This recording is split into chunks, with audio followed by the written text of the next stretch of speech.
ನನ್ನ ಲೈಫಲ್ಲಿ ನನಗೆ ನೂರಾರು ಚಿಂತೆಗಳು ಸಮಸ್ಯೆಗಳು ನನ್ನನ್ನು ಕಾಡ್ತಿದೆ ಅನ್ನೋರಿಗೆ ಈ ಸಾಮಾಜಿಕ ಜಾಲತಾಣದಲ್ಲಿ ನಾನು ನೋಡಿದಂಥ ಒಂದು ಅದ್ಭುತವಾದ ಚಿಕ್ಕ ಕಥೆಯನ್ನ ನಿಮ್ಮ ಮುಂದೆ ಹೇಳ್ತಾ ಇದ್ದೇನೆ. ಕೊನೆ ತನಕ ಕೇಳಿ ಪ್ರತಿ ಕ್ಷಣವನ್ನ ಆನಂದಿಸಿ ಅಂತ ಹೇಳ್ತಾ ದಯವಿಟ್ಟು ಈ ವಿಡಿಯೋಗೆ ಒಂದು ಲೈಕ್ ಜೊತೆಗೆ ಕೊನೆ ತನಕ ಈ ಮಾತುಗಳನ್ನು ಕೇಳಿ. ಯಾಕಂದ್ರೆ ಪ್ರತಿ ಕ್ಷಣವೂ ಸಂತೋಷದಿಂದ ಇರುವುದನ್ನ ಕಲಿಬೇಕು. ನಿಮ್ಮಲ್ಲಿ ಎಷ್ಟು ಜನರಿಗೆ ತಿನ್ನುವುದಂದ್ರೆ ಇಷ್ಟ ಎಂದು ನಾನು ಕೇಳಿದ್ರೆ ಅರೆ ಇದೆಂತ ಪ್ರಶ್ನೆ, ತಿನ್ನದೆ ಬದುಕಲು ಸಾಧ್ಯವೇ ಅಂತ ನೀವು ನನ್ನನ್ನೇ ಮರುಪ್ರಶ್ನಿಸಬಹುದು. ಹೌದು, ನಾವೆಲ್ಲ ಬದುಕೋದಕ್ಕಾಗಿ ತಿನ್ನುವವರಲ್ಲ, ಕೆಲವೊಮ್ಮೆ ತಿನ್ನೋದಕ್ಕಾಗಿ ಬದುಕ್ತಿದ್ದೇವೇನೋ ಎಂಬಂತೆ ಆಡುವವರು. ನಾವು ಪ್ರತಿದಿನ ಬೆಳಗ್ಗೆ ಚಪಾತಿ, ತರಕಾರಿ, ಪಲ್ಯ, ಮಧ್ಯಾಹ್ನ ಅನ್ನ ಸಾಂಬಾರ್, ರಾತ್ರಿ ರೊಟ್ಟಿ, ಸಬ್ಜಿ ತಿಂದು ಬದುಕಬಹುದು. ಇವನಷ್ಟೇ ತಿಂದರೂ ನಮಗೆ ಬೇಕಾಗುವಷ್ಟು ಪೌಷ್ಟಿಕಾಂಶ ದೊರೆಯುತ್ತದೆ. ಆದರೂ ನಮಗೆ ಪಿಜ್ಜಾ, ಬರ್ಗರ್ ಬೇಕು. ವೀಕೆಂಡ್ ಬಂತೆಂದ್ರೆ ರೆಸ್ಟೋರೆಂಟ್ನಲ್ಲಿ ತಿನ್ನಬೇಕು. ಅದಕ್ಕೆ ನಾನು ಹೇಳಿದ್ದು, ನಾವು ತಿನ್ನೋದಕ್ಕಾಗಿ ಬದುಕ್ತಿರುವೇನೋ ಅಂತ. ಅಯ್ಯೋ, ದಿನ ಅದನ್ನೇ ಯಾರು ತಿಂತಾರೆ ಸ್ವಾಮಿ, ನಾಲಿಗೆಗೆ ರುಚಿ ಬೇಡವೆ ಅಂತ ಕೇಳ್ತಿರಲ್ವೇ? ನಿಮ್ಮಲ್ಲಿ ಎಷ್ಟು ಜನರಿಗೆ ಚೆನ್ನಾಗಿ ಡ್ರೆಸ್ ಮಾಡಿಕೊಳ್ಬೇಕಂದ್ರೆ ತುಂಬಾ ಇಷ್ಟ. ಮಾನ ಮುಚ್ಚುವುದಕ್ಕಷ್ಟೇ ಬಟ್ಟೆ ಹಾಕೋದಾದ್ರೆ ಇಷ್ಟೊಂದು ಬ್ರಾಂಡೆಡ್ ಕಂಪನಿಗಳು, ಫ್ಯಾಷನ್ ಡಿಸೈನರ್ಗಳು ಕೆಲಸವಿಲ್ಲದೆ ಇರಬೇಕಿತ್ತು. ನಮಗೆ 4 ಜನರೆದುರು ಸುಂದರವಾಗಿ ಕಾಣಿಸ್ಬೇಕೆಂಬ ಆಸೆ. ಯಾವುದಾದ್ರೂ ಸಮಾರಂಭಕ್ಕೆ ಹೋದಾಗ ವಾವ್ ಎಷ್ಟು ಚೆನ್ನಾಗಿ ಕಾಣ್ತಿದ್ದೀರಿ ನೀವು ಅಂತ ಒಂದು 4 ಮಂದಿ ಆದರೂ ನಿಮ್ಮನ್ನ ಹೊಗಳಬೇಕು. ಇಲ್ಲದಿದ್ರೆ ಛೇ ನನ್ನನ್ನು ಯಾರೂ ಗಮನಿಸಿಲ್ಲ ಎಂದು ಮನಸ್ಸು ಮುದುಡುತ್ತದಲ್ವೇ? ನೀವೊಂದು ಸಿನಿಮಾಕ್ಕೆ ಹೋಗ್ತೀರಿ, ಸಿನಿಮಾ ಚೆನ್ನಾಗಿರ್ಬೇಕು, ನೋಡಿ ಬಂದ ನಂತರ ನಿಮಗೆ ಖುಷಿಯಾಗಬೇಕು. ಇಲ್ಲದಿದ್ರೆ ನೀವು ಅದೇ ಅಂತ ಸಿನಿಮಾ, ಇಂಟರ್ವಲ್ನಲ್ಲಿ ಎದ್ದು ಬಂದೆ, ಸುಮ್ಮನೆ ದುಡ್ಡು ವೇಸ್ಟ್ ಆಯ್ತು ಎಂದು ಗೊಣಗ್ತೀರಿ. 150 ರೂಪಾಯಿ ಕೊಟ್ಟು ನೋಡಿದ ಸಿನಿಮಾದಲ್ಲೂ ನಮಗೆ ಮಜಾ ಸಿಗಬೇಕು ಎಂದು ಬಯಸ್ತೇವೆ. ನನ್ನನ್ನು ಹಲವರು ಭಾಷಣಕ್ಕೆಂದು ಕರೆಯುತ್ತಾರೆ. ಮೊನ್ನೆಯಷ್ಟೇ ಒಂದು ಖಾಸಗಿ ಕಂಪನಿಯ ಸಿಇಒ ಅವರು ನನ್ನನ್ನು ಭೇಟಿ ಮಾಡಿ ತಮ್ಮ ಕಂಪನಿಯಲ್ಲಿ ಮುಂದಿನ ವಾರ ನಡೆಯಲಿರುವ ಸಮಾರಂಭದಲ್ಲಿ ಮಾತನಾಡಿ ಎಂದು ಕೇಳಿಕೊಂಡರು. ನಾನು ಒಪ್ಪಿಕೊಂಡೆ. ಕೊನೆಯಲ್ಲಿ ಅವರು ಹೇಳಿದರು, ಸ್ವಾಮೀಜಿ, ನಿಮ್ಮನ್ನು ಭಾಷಣಕ್ಕೆಂದು ಕರೆಯುತ್ತಿದ್ದೇವೆ, ಆದರೆ ಭಾಷಣ ಬೋರಿಂಗ್ ಆಗೋದು ಬೇಡ, ನಿಮ್ಮ ಮಾತನ್ನು ಕೇಳಿದ ನಂತರ ಜನರಿಗೆ ಮಜಾ ಬರಬೇಕು ಎಂದು ಕೇಳಿಕೊಂಡರು. ಹೇಗಿದೆ ನೋಡಿ, ಒಬ್ಬ ಸನ್ಯಾಸಿಯಿಂದ ಕೂಡ ಜನರು ಬಯಸೋದು ಮಜಾ ಹಾಗೂ ಸಂತೋಷವನ್ನು. ನಾನು ಇಷ್ಟೆಲ್ಲ ಯಾಕೆ ಹೇಳ್ಬೇಕಂತಿದ್ರೆ ನೀವೇ ಯೋಚನೆ ಮಾಡಿ. ನಾವು ಮಾಡುವ ಪ್ರತಿ ಕೆಲಸದಿಂದಲೂ ನಾವು ಬಯಸೋದು ಸಂತೋಷ ಮತ್ತು ತೃಪ್ತಿಯನ್ನು. ರುಚಿಕರವಾದ ತಿಂಡಿ, ಒಳ್ಳೆಯ ಸಿನಿಮಾ, ಚಂದದ ಡ್ರೆಸ್ ಎಲ್ಲವೂ ಕೂಡ ನಮ್ಮ ಮನಸ್ಸಿಗೆ ಸಂತೋಷ ಕೊಡಬೇಕು ಎಂದೇ ನಾವು ಬಯಸೋದು. ಜಗತ್ತಿನಲ್ಲಿ ಎಲ್ಲಕ್ಕಿಂತ ಮುಖ್ಯವಾದದ್ದು ಮತ್ತು ಬೆಲೆ ಬಾಳುವಂಥದ್ದು ಸಂತೋಷ. ಅಂದ್ರೆ ಸಂತೋಷ ಪಡಲು ಕಾರಣ ಹುಡುಕಬಾರ್ದು, ನಿನ್ನೊಳಗೆ ನೀನು ಸಂತೋಷ ಪಡುವುದನ್ನ ಕಲಿಯಬೇಕು ಅಂತ. ಬದುಕಿನಲ್ಲಿ ಖುಷಿ ಪಡುವುದಕ್ಕೆ ಸಾವಿರಾರು ಕಾರಣಗಳಿವೆ. ನಾವು ಬದುಕನ್ನು ಕಾಂಪ್ಲಿಕೇಟ್ ಮಾಡಿಕೊಳ್ಳದಿದ್ರೆ ಅಷ್ಟೇ ಸಾಕು. ಹಲವಾರು ಬಾರಿ ಸಂತೋಷ ಪಡುವುದಕ್ಕೆ 1000 ಕಾರಣಗಳಿದ್ದರೂ ನಾವು ದುಃಖ ಕೊಡುವ ಒಂದು ಸಂಗತಿಯನ್ನೇ ತಲೆಯಲ್ಲಿಟ್ಕೊಂಡು ಚಿಂತಿಸುತ್ತಾ ಇರ್ತೇವೆ. ನಿಮ್ಮ ಬಳಿ ಸ್ಯಾಮ್ಸಂಗ್ ಅಥವಾ ಸ್ಮಾರ್ಟ್ ಫೋನ್ ಇದೆ, ಆದರೂ ನೀವು ಅಯ್ಯೋ ನನ್ನ ಹತ್ತಿರ ಐಫೋನ್ ಇಲ್ಲ ಎಂದು ದುಃಖಿಸುವುದು ಮೂರ್ಖತನ. ನನ್ನ ಬಳಿ ಬ್ರ್ಯಾಂಡೆಡ್ ಶೂ ಇಲ್ಲ ಎಂದು ಹಲವುವ ಮೊದಲು ಚಪ್ಪಲಿ ಇಲ್ಲದವನನ್ನ ನೋಡಿ ಆತ ಬರಿಗಾಲಿನಲ್ಲೂ ಸಂತೋಷದಿಂದಿರ್ತಾನೆ. ನಿಮ್ಮ ಬಳಿ ಚಪ್ಪಲಿ ಇಲ್ಲವೇ? ಹಾಗಾದ್ರೆ ಕಾಲೇ ಇಲ್ಲದವನನ್ನ ನೋಡಿ ಆತನಿಗಿಂತ ನೀವು ಎಷ್ಟೋ ಅದೃಷ್ಟವಂತರು. ಈ ಸಂತೋಷ ಎಂಬುದು ಒಂದು ಮನಸ್ಥಿತಿ. ನಾನು ಏನಾದರೂ ಖುಷಿಯಾಗಿರ್ತೇನೆ ಅಂದುಕೊಂಡವನಿಗೆ ಲೈಫ್ ಇಸ್ ಬ್ಯೂಟಿಫುಲ್ ಅನಿಸ್ತದೆ. ಉಳಿದವರಿಗೆ ಅಯ್ಯೋ ಇದೆಂತ ಹಾಳು ಜೀವನ ಎಂಬ ಚಿಂತೆ ಕಾಡ್ತದೆ. ನನ್ನನ್ನೊಬ್ಬ ವ್ಯಕ್ತಿ ಭೇಟಿ ಮಾಡಿದ. ಆತನಿಗೆ ತಲೆಗೂದಲು ಉದುರುವ ಸಮಸ್ಯೆ ಇತ್ತು. ನನ್ನ ಬಳಿ ಬಂದು, ಸ್ವಾಮೀಜಿ, ನಾನು ನಿಮ್ಮಂತೆ ಬಾಲ್ಡ್ ಆಗಿ ಬಿಡ್ತೇನೆ ಎಂಬ ಭಯ ಶುರುವಾಗಿದೆ.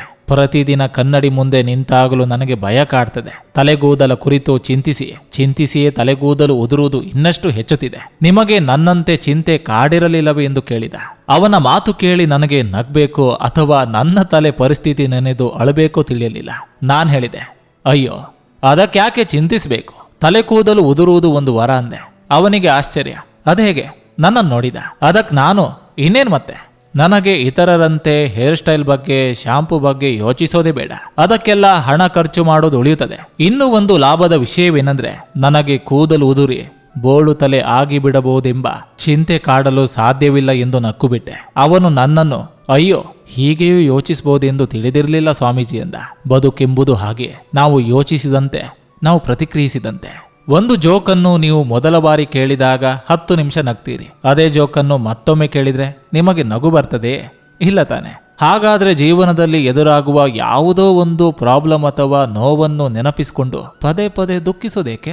ಜೀವನದಲ್ಲಿ ನಡೆಯುವ ಕೆಲವೊಂದು ಘಟನೆಗಳನ್ನು ನಾವು ಕಂಟ್ರೋಲ್ ಮಾಡಲು ಸಾಧ್ಯವಿಲ್ಲ. ನಮ್ಮವರೆಂದು ನಾವು ಭಾವಿಸಿದವರೇ ಕೆಲವೊಮ್ಮೆ ಸಾಕಿ ಬೆಳೆಸಿದ ಮಕ್ಕಳೇ ನಮಗೆ ವಿರುದ್ಧವಾಗಿ ನಡೆದುಕೊಳ್ತಾರೆ. ಅವರನ್ನೇ ನಾವು ಕಂಟ್ರೋಲ್ ಮಾಡಲು ಸಾಧ್ಯವಿಲ್ಲ. ಹಾಗಾದ್ರೆ ನಮ್ಮದಲ್ಲದ ತಪ್ಪಿನಿಂದ ಘಟಿಸಿ ಹೋದ ಸಂಗತಿಗಳಿಗೆ ನಾವು ಪ್ರತಿಕ್ರಿಯಿಸುವುದೇಕೆ? ಅದರಿಂದ ಏನು ಪ್ರಯೋಜನ? ನಮ್ಮ ಮೆದುಳಿನ 70% ಭಾಗ ಇಂಥ ಸಿಲ್ಲಿ ಚಿಂತೆಗಳಿಂದ ತುಂಬಿಕೊಂಡಿರ್ತವೆ. ನಾವೆಷ್ಟೇ ಚಿಂತಿಸಿದ್ರೂ ಸಮಸ್ಯೆಗಳಿಗೆ ಪರಿಹಾರ ಕಂಡುಕೊಳ್ಳುವುದು ನಮ್ಮ ಕೈಯಲ್ಲಿ ಇರುವುದಿಲ್ಲ ಎಂದ ಮೇಲೆ ಚಿಂತೆ ಮಾಡಿ ಫಲವೇನು? ನೀವೊಂದು ದಿನ ಕಾರಿನಲ್ಲಿ ಆಫೀಸಿಗೆ ಹೋಗ್ತಿರ್ತೀರಿ. ಅಚಾನಕ್ ಆಗಿ ಮುದುಕನೊಬ್ಬ ಕಾರಿಗೆ ಅಡ್ಡ ಬಂದು ಆಕ್ಸಿಡೆಂಟ್ ಆಗಿಬಿಡ್ತದೆ. ಗುಂಪು ಸೇರ್ತದೆ. ಜನ ನಿಮ್ಮನ್ನು ಬಾಯಿಗೆ ಬಂದಂತೆ ಬೈಯಲು ಶುರು ಮಾಡ್ತಾರೆ. ನೀವು ದನಿ ಏರಿಸಿ ಮಾತನಾಡಿದ್ರೆ ಜನ ಇನ್ನಷ್ಟು ಸಿಟ್ಟಿಗೆಳ್ತಾರೆ. ಆಗ ಏನ್ ಮಾಡ್ತೀರಿ? ನಿಮಗೂ ಗೊತ್ತು ತಪ್ಪು ಮುದುಕನದೆ. ಅವರೇ ರಸ್ತೆ ದಾಟುವ ಅವಸರದಲ್ಲಿ ಕಾರಿಗೆ ಅಡ್ಡ ಬಂದವರೆಂದು. ಆದ್ರೂ ನೀವು ಸಾರಿ ಕೇಳಬೇಕು. ಪರಿಸ್ಥಿತಿಯನ್ನು ನಿಭಾಯಿಸಲು ಸಾವಧಾನದಿಂದ ಮಾತಾಡಬೇಕು. ಆಗ ಜನರಿಗೂ ನಿಮ್ಮ ವರ್ತನೆಯಿಂದ ತಪ್ಪು ನಿಮ್ಮದಲ್ಲವೆಂದು ಅನ್ನಿಸಿ ಪರಿಸ್ಥಿತಿ ತಣ್ಣಗಾಗಿ ಬಿಡ್ತದೆ. ನೀವು ಸಿಟ್ಟಿಗೆದ್ದು ಜಗಳಕ್ಕಿಳಿದಿರೋ ಕತೆ ಕೆಟ್ಟಿತೆಂದೇ ಅರ್ಥ. ನೀವು ಕೂಗಾಡ್ತೀರಿ, ಅವರು ಅವಾಚ್ಯ ಶಬ್ದಗಳಿಂದ ನಿಂದಿಸ್ತಾರೆ, ನೆಮ್ಮದಿ ಹಾಳಾಗ್ತದೆ.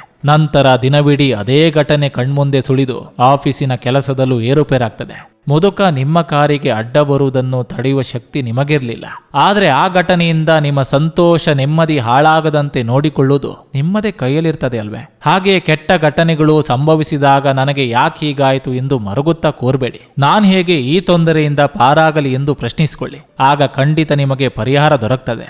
ಅಷ್ಟಕ್ಕೂ ನಿಮ್ಮ ಸಂತೋಷದ ಕೀಲಿಕೈಯನ್ನು ಇನ್ನೊಬ್ಬರ ಕೈಯಲ್ಲಿಡೋದೇಕೆ? ನಮ್ಮ ಬದುಕಿಗೆ, ನಮ್ಮ ಸಂತೋಷಕ್ಕೆ ನಾವೇ ವಾರಸುದಾರರಾಗಬೇಕು. ಯಾವುದೋ ಒಂದು ವಸ್ತು, ಯಾರೋ ಒಬ್ಬ ವ್ಯಕ್ತಿ, ಇನ್ಯಾರೋದ ಮಾತು ನಿಮ್ಮ ನೆಮ್ಮದಿಯನ್ನ ಕಸಿದುಕೊಳ್ಬಾರ್ದು. ಪ್ರತಿದಿನವೂ ಪ್ರತಿ ಕ್ಷಣವೂ ಸಂತೋಷದಿಂದ ಇರುವುದನ್ನು ಕಲಿಯಬೇಕು. ಆಗ ಬದುಕಿಡೀ ಸಂತಸಮಯವಾಗಿರ್ಬೋದು.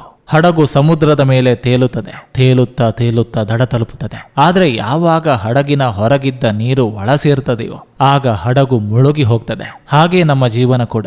ಯಾವಾಗ ಚಿಂತೆ ಎಂಬುದು ನಮ್ಮ ಜೀವನ ಎಂಬ ಹಡಗಿನ ಒಳ ಸೇರ್ತದೋ ಆಗ ಬದುಕು ದಡ ಸೇರುವುದಿಲ್ಲ. ಎಲ್ಲರಿಗೂ ಒಂದಲ್ಲ ಒಂದು ಸಮಸ್ಯೆ ಇದ್ದೇ ಇರ್ತದೆ. ಯಾರೂ ಸಮಸ್ಯೆಯಿಂದ ಮುಕ್ತರಲ್ಲ.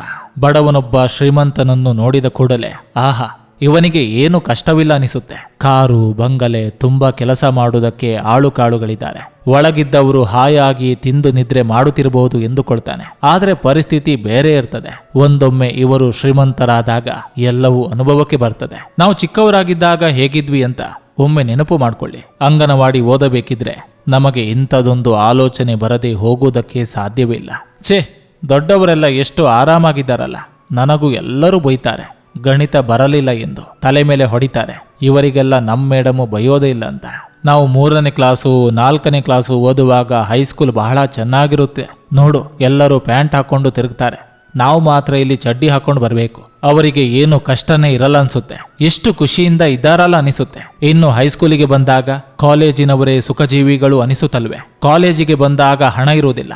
ಕೆಲಸ ಮಾಡುತ್ತಿರುವವರ ಬಾಳೆ ಸುಂದರ ಎಂದು ಕನಸು ಕಂಡಿದ್ದರೂ ಅದು ಅಚ್ಚರಿ ಇಲ್ಲ. ಇದು ಸಹಜ ಕೂಡ.